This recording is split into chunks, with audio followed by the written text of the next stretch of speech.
This story is titled, When My Dad Passed, My Sister Blew Through Her Part of the Inheritance on Vacations and a Fancy Stuff. Then she demanded I hand over mine to pay for her husband's medical bills. I refused, so she tried to sue me and my aunt for control of it. And yeah, that shit blew up in her face. Hey everyone! Before we jump into today's video, I need your help. We've noticed the channel is losing some traction, and subscribing is one of the best ways you can support us. It's quick, free, and it helps us keep bringing you awesome content. Your support means the world. Let's keep this channel growing together. Thanks so much. Now, let's start the video. I've spent lots of time scrolling through Reddit, reading stories and thinking, that could never happen to me. But now, with everything that's gone down, I feel like my story deserves to be here. It's a mess, here it goes. Growing up, Maddie always acted like she ran the show.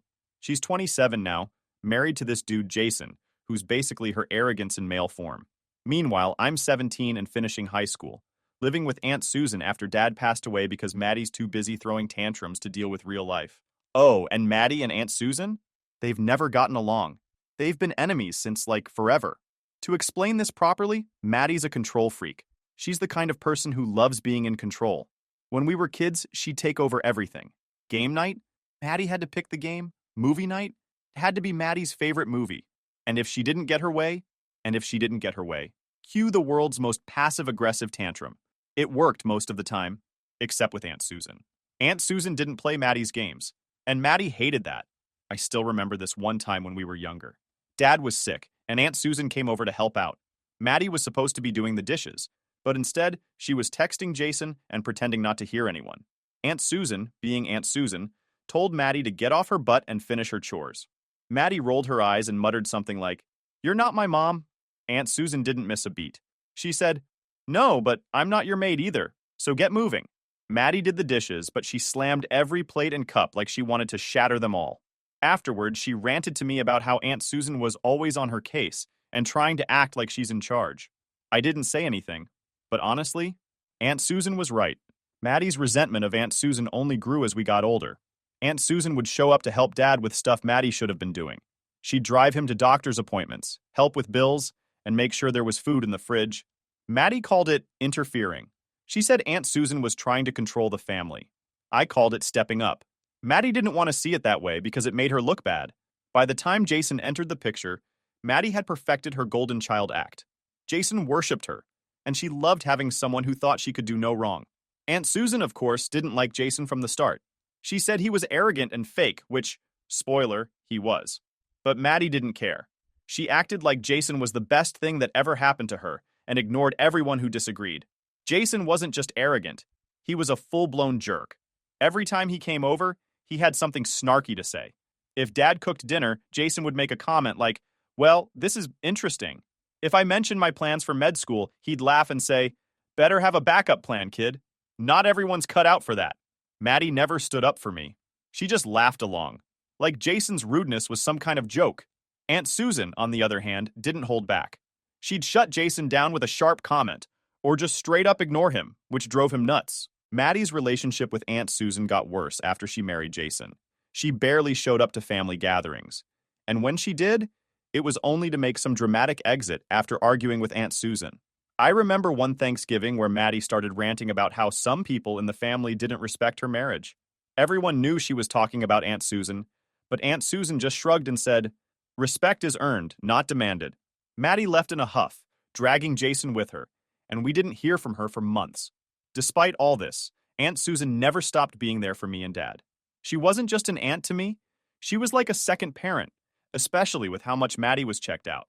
While Maddie was busy playing house with Jason, Aunt Susan was the one helping me with homework, driving me to school, and teaching me how to cook something other than mac and cheese. She never made me feel like a burden, even when I was struggling with everything going on with Dad. The truth is, Maddie's hatred of Aunt Susan wasn't really about Aunt Susan. It was about Maddie. Aunt Susan saw Maddie for who she really was. Self-centered, manipulative, and not as perfect as she wanted everyone to believe. That scared Maddie because she couldn't control Aunt Susan the way she controlled everyone else. She couldn't charm her, guilt-trip her, or twist her words to make herself look better. And instead of dealing with that, Maddie just labeled Aunt Susan as the enemy. Looking back, it's wild how Maddie could hold on to that grudge for so long. Even after she got married and moved out, she'd still find ways to complain about Aunt Susan. She'd say stuff like, "Why does she always have to be involved?" Or, "I can't stand how she treats me like a kid." Meanwhile, Aunt Susan was the one taking care of everything Maddie couldn't be bothered with, like making sure Dad was okay and keeping the family from falling apart. I didn't realize how bad things would get between them until after Dad passed. That's when Maddie's hatred turned into something else, something meaner, darker. It wasn't just about not liking Aunt Susan anymore. It was about trying to take her down. And trust me, Maddie wasn't done yet. By the time Dad's health really started to decline, I knew things were about to get tough. He'd been dealing with heart problems for as long as I could remember, but in my junior year, it got so bad he couldn't hide it anymore. He'd get winded walking from the kitchen to the living room, and some days he could barely get out of bed. It killed me to see him like that, because Dad was always the strong one, the guy who'd work late shifts and still find time to make pancakes on Sunday mornings. Aunt Susan stepped in right away. She'd always been there for us, but now it was different. She started coming over almost daily, helping with everything from doctor's appointments to making sure Dad actually ate. Maddie, she was nowhere to be found. I tried to keep Maddie updated. I'd text her, call her, leave voicemails. "Dad's not doing great," I'd say. "You should come by and see him." She'd always have an excuse. "Jason's been working late," or "I've got so much going on at work." The one that really pissed me off was, "Let me know if it gets serious." Like, what the hell did she think was happening? Dad was seriously ill, and she couldn't even spare an hour to visit him. I'll never forget the night Dad collapsed in the living room. I was in the kitchen doing homework when I heard a loud thud. I ran in and saw him on the floor, clutching his chest, his face pale and sweaty. I panicked and called 911, then called Aunt Susan. She got there before the ambulance did, her face tight with worry, but calm enough to keep me grounded. "Maddie?" She didn't pick up. I left her a message. "Dad's going to the hospital. You need to come now." That hospital stay was the beginning of the end. Dad was there for weeks, and every day I hoped Maddie would show up. She didn't. Aunt Susan and I were there every day, sitting by his bedside, holding his hand, and trying to keep him comfortable. The nurses knew us by name. Maddie? She didn't even bother to call until the second week, and even then, it wasn't to ask how Dad was doing.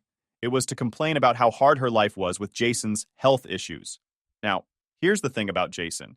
He's got some kind of chronic illness. I don't know much about it because we've never been close, but Maddie liked to bring it up whenever it was convenient for her. "You don't understand how hard it is," she'd say. "Jason's been so sick lately." I get it. Being sick sucks, but she was using it as an excuse to ignore what was happening with Dad. The day Dad passed away, it was just me and Aunt Susan in the room. He'd been in and out of consciousness all day, barely able to speak. I held his hand, and Aunt Susan stroked his hair, telling him it was okay to let go. When he finally stopped breathing, it felt like the whole world stopped. I don't think I've ever cried so hard in my life. Aunt Susan stayed with me the whole time, even as I broke down completely. Maddie didn't even know until hours later. When I finally got through to her, she acted like I was overreacting. "Why didn't you tell me it was this serious?" she said, her voice all fake concern.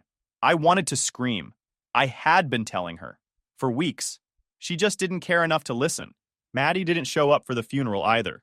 She said something about Jason not feeling well, and how she couldn't leave him alone. Aunt Susan and I handled everything, arranging the service, sorting through Dad's stuff, making sure everything was paid for. Maddie didn't lift a finger. She sent some flowers and a generic sympathy card, but that was it. I was furious, but I didn't have the energy to fight her. I was too busy trying to process the fact that my dad was gone. A few days after the funeral, Aunt Susan sat me down to talk about what would happen next. "Your dad left a will," she said. "We'll need to go through it with the lawyer. I want you to know that whatever happens, I'm here for you." I nodded, not really understanding what she meant. At that point, I wasn't even thinking about the will. I was just trying to get through each day without falling apart. When Maddie finally did show up, she acted like nothing had happened. She waltzed into the house like it was just another day, completely ignoring the fact that she'd missed Dad's final moments and his funeral. "So what's going on with the will?" she asked, like it was no big deal. Aunt Susan just gave her a cold look and said, "We'll find out when we meet with the lawyer." It was obvious from the start that Maddie didn't care about anything except the money. She didn't ask about Dad's belongings, his photos, or anything sentimental. She just wanted to know how much she was getting. It made me sick. Aunt Susan, on the other hand, was focused on making sure everything was done the way Dad wanted. She knew how much Dad wanted me to go to med school, and she wasn't going to let Maddie ruin that. By the time we sat down with the lawyer, I was bracing myself for the worst. Maddie had already made it clear that she didn't think Aunt Susan had any right to be involved, but Dad's will said otherwise. Maddie and I were each getting half of the inheritance, but since I wasn't 18 yet, Aunt Susan was named custodian of my share. Maddie's face when she heard that, pure rage. She didn't say anything right then, but I could tell she was fuming. After the meeting, Maddie pulled me aside. "You know Aunt Susan doesn't really understand us, right?" she said, her voice all sweet and fake. "She's always been kind of cold, but we're family, and family should stick together. If you ever need help with the inheritance, just let me know." I didn't say anything, but I knew exactly what she was doing. She was trying to get me on her side because she couldn't stand that Aunt Susan was in charge. Aunt Susan wasn't having any of it. Later that day, she sat me down and said, "I know Maddie's going to try to manipulate you. Don't let her. This money is for your future, and your dad trusted me to protect it. I'm not going to let her take that away from you." I didn't fully understand what Aunt Susan meant at the time, but I trusted her. And thank God I did, because Maddie was about to turn this whole thing into a nightmare. The day we met with the lawyer to go over Dad's will was one of the most awkward days of my life. It wasn't just the sadness of losing Dad. It was knowing that Maddie was going to turn the whole thing into a circus. She strolled into the lawyer's office like she owned the place, dressed in some expensive-looking outfit that screamed, "Look at me," and didn't even bother saying hello to Aunt Susan. She just glanced at me and went, "So, what's the deal? How's this going to work?" The lawyer, Mr. Carter, was an older guy with glasses that kept sliding down his nose. He seemed like the type who'd seen it all, which was good because Maddie wasn't exactly subtle about her intentions. He started by going through some legal stuff, but all Maddie cared about was the money. She interrupted him halfway through to ask, "Can you just skip to the part where we find out what we're getting?" Aunt Susan gave her a look that could have frozen lava, but Mr. Carter just nodded and kept it professional. "Your father's estate will be divided equally between the two of you," he said, 50% to each of you. However, since Ethan is still a minor, their share will be managed by Ms. Susan, as designated in the will, until they turn 18. I swear, you could have heard a pin drop. Maddie's smile froze on her face, and for a second, she just stared at him like she couldn't believe what she'd heard. Then, in the fakest voice possible, she said, "Oh, that makes sense. Of course Aunt Susan would be in charge. She's always so responsible." I almost laughed because Maddie couldn't have sounded less genuine if she tried. Aunt Susan didn't say anything, but I could tell she was ready for whatever nonsense Maddie was about to pull. After the meeting, Maddie cornered me in the parking lot. "Hey, just so you know," she said, leaning in like she was about to share some big secret, "you don't have to listen to Aunt Susan about everything. I mean, she's great and all, but we're siblings. We should be making these decisions together." I just nodded, not wanting to start a fight right there. But inside, I was fuming.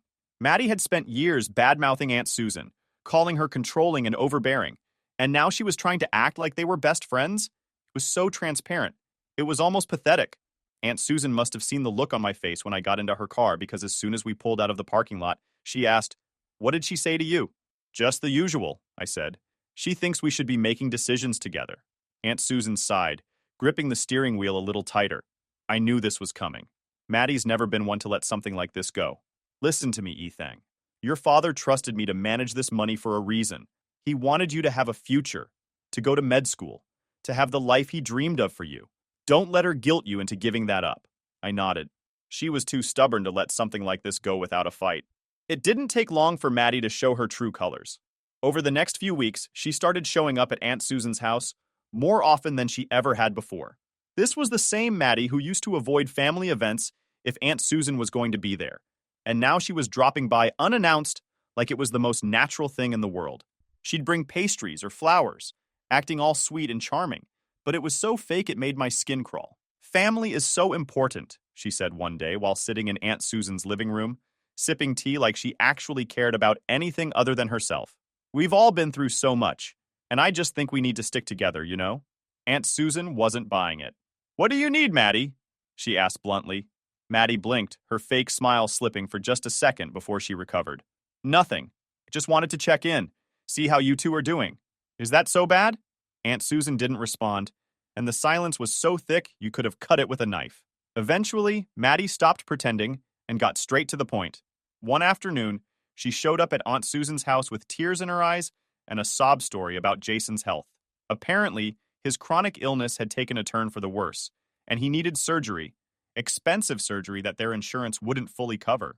I wouldn't ask if it wasn't life or death, Maddie said, dabbing at her eyes with a tissue. But we're desperate. Jason's been so sick and I don't know what else to do. She turned to me, her eyes wide and pleading. Please, Ethan. Just a small portion of your inheritance. It would mean everything to us. I froze. I didn't know what to say. Jason's health was serious, sure, but this was my inheritance. My future. I'd been saving it for med school, for the life Dad wanted me to have. Giving it to Maddie would mean throwing all of that away. Aunt Susan stepped in before I could respond. That money is for Ethan, Maddie, she said firmly. It's not for you, and it's not for Jason. Your father made that very clear in his will. Maddie's face twisted, her fake sweetness disappearing in an instant. You've always hated me, she snapped. You've been against me since we were kids. This isn't about Dad's wishes. It's about you trying to control everything like you always do. Aunt Susan didn't even flinch. Believe whatever you want, Maddie, she said calmly.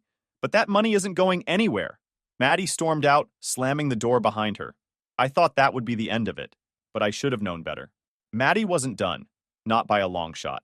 I thought Maddie storming out of Aunt Susan's house would be the last I'd hear from her for a while, but I was wrong. Maddie doesn't give up easily, especially when she thinks she's been wronged. The thing about Maddie is, she can't stand not being in control. It eats away at her, and when she doesn't get her way, she goes all in, turning up the drama to maximum volume. What I didn't expect was how far she'd take things. It started small, like it always does with Maddie. She sent me a couple of texts the day after she left Aunt Susan's, acting all calm and reasonable. Hey, I know things got heated yesterday, she wrote. I just want you to think about what I said. Jason's surgery isn't optional, it's life or death. We're family, and I know Dad would want you to help. I ignored it at first. I didn't want to engage because I knew it wouldn't lead anywhere good. But Maddie doesn't take silence as an answer. The next day, she showed up at Aunt Susan's house again, unannounced. I was in my room when I heard the doorbell, followed by Maddie's overly loud, overly sweet voice. I want to talk with Ethan, Maddie said, trying to sound innocent. It's important. Whatever you have to say, you can say it from the porch, Aunt Susan replied. I peeked through my window and saw Maddie standing there, holding a folder like she was about to make some big presentation. Fine, she huffed, flipping her hair over her shoulder. I brought some information about Jason's condition. I thought maybe if you both understood how serious this is, you'd reconsider. Aunt Susan didn't say anything, just crossed her arms and waited. Maddie took that as her cue to start her pitch. Jason has been dealing with this for years, she began, pulling papers out of her folder and holding them up like they were some kind of evidence. But now it's gotten to the point where he can't function without surgery. The doctors say it's critical. She went on for a while, detailing how expensive the procedure was and how their insurance wouldn't cover everything. We've already put our savings into this, she said, her voice trembling. But it's not enough. I'm not asking for a handout. I'm asking for help. Just a small portion of the inheritance. It's sitting there unused, and Jason doesn't have time to wait. Aunt Susan didn't budge. Maddie, I understand that this is hard for you, but your father left that money for Ethan. It's not up for discussion. Maddie's face changed instantly. The fake sadness disappeared, replaced by pure anger. You're unbelievable, she snapped. How can you stand there and act like this is about Dad's wishes? You've always hated me. You're just using this as an excuse to punish me. That's enough, Aunt Susan said, her voice icy. You can leave now. Maddie didn't argue. She stormed off, slamming the gate behind her. But I knew this wasn't over. A few days later, Maddie tried a different approach. She started texting me directly, skipping Aunt Susan altogether. At first, it was more guilt-tripping. I can't believe you're letting Aunt Susan control your decisions like this, one message read. You're old enough to think for yourself. When that didn't work, she switched tactics. You know Jason has always supported you, right? She wrote. He was the one who said you could totally get into med school. He believes in you. I can't believe you're turning your back on him now. That one made me laugh out loud. Jason, the guy who mocked me for wanting to be a doctor, suddenly believes in me? Yeah, right. I didn't bother responding, but Maddie didn't stop. The messages kept coming, each one more desperate than the last. Then came the photo. It was a picture of Jason lying in a hospital bed, hooked up to a monitor. Maddie captioned it, "This is what you're ignoring. This is what you're letting happen." I showed it to Aunt Susan, who just shook her head. She's trying to manipulate you, she said. Don't fall for it.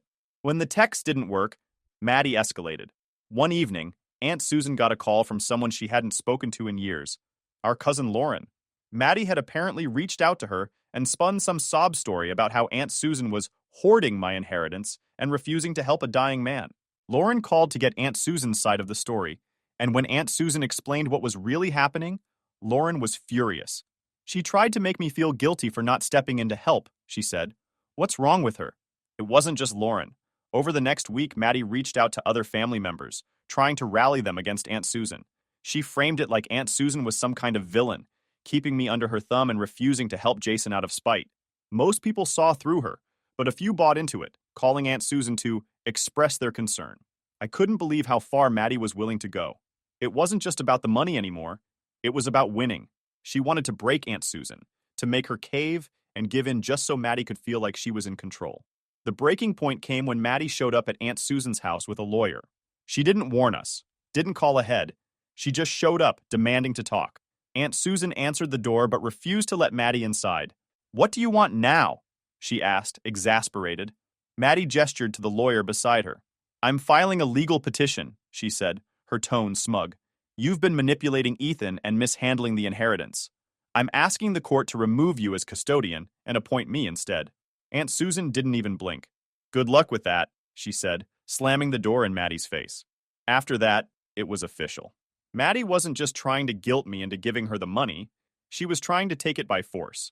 The court date was set, and Aunt Susan and I started preparing with our lawyer, Mr. Carter. Maddie thought she had the upper hand, but she didn't realize how much evidence we had against her. She'd picked the wrong fight, and she was about to find out the hard way. When the court date was set, it felt like the calm before a storm. Maddie's legal petition accused Aunt Susan of manipulating me, mishandling the inheritance, and trying to control my life for her own benefit. It was all complete nonsense, but Maddie was banking on being able to spin her story well enough to convince the court. If she succeeded, the court would appoint her as my guardian, giving her control of the inheritance until I turned 18. She wasn't asking for part of the money. She wanted all of it. Aunt Susan wasn't rattled. She'd been through enough of Maddie's games over the years to know how to stay calm under pressure.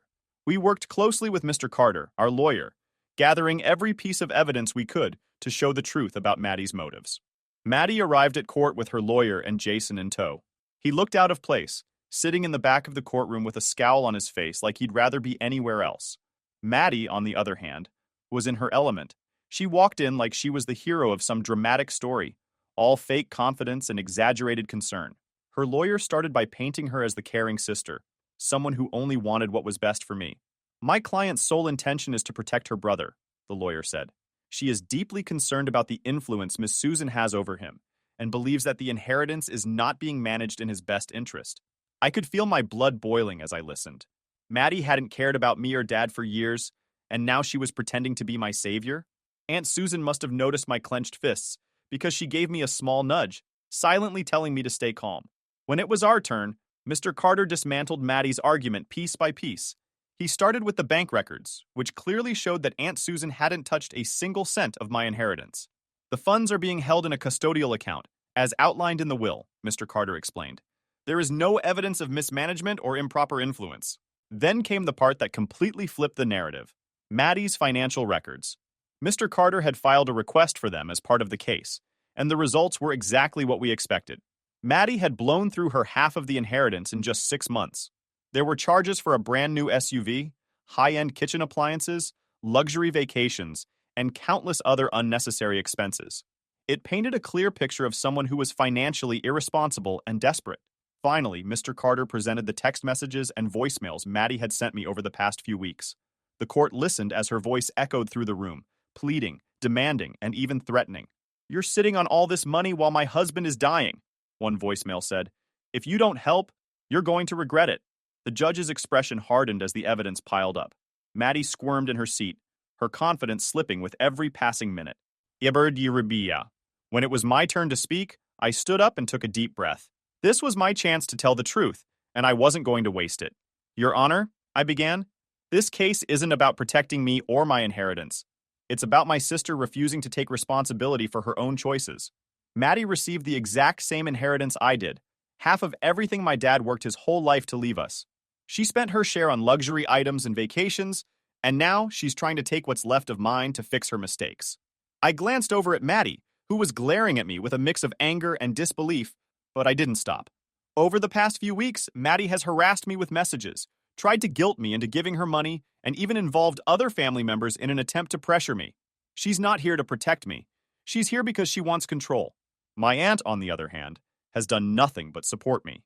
She's been there every step of the way, making sure I stay on track for med school and honoring my dad's wishes.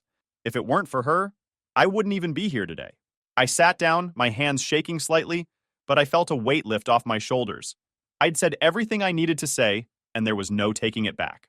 When Maddie got her chance to respond, she doubled down on her sob story. "I've always cared about my brother," she said, tears streaming down her face. "I just want what's best for him. Jason's surgery is life or death, and I thought this family could come together to help. I didn't expect this kind of hostility. It was all so fake it made my skin crawl." Maddie had spent years treating Aunt Susan like an enemy, and now she was trying to frame herself as the victim. But the evidence was stacked against her, and it was clear the judge wasn't buying it. After reviewing everything, the judge delivered the verdict. The evidence clearly shows that Ms. Susan has acted responsibly in her role as custodian of the inheritance. Furthermore, the petitioner's financial history and personal communications reveal a motive that is self-serving rather than protective of the respondent's interests. The petition is dismissed. Maddie's face turned bright red, her jaw clenched so tightly I thought she might break a tooth. But the judge wasn't done. This court will also investigate whether the petitioner's claims and submitted evidence constitute perjury or fraud. If found guilty, there will be consequences.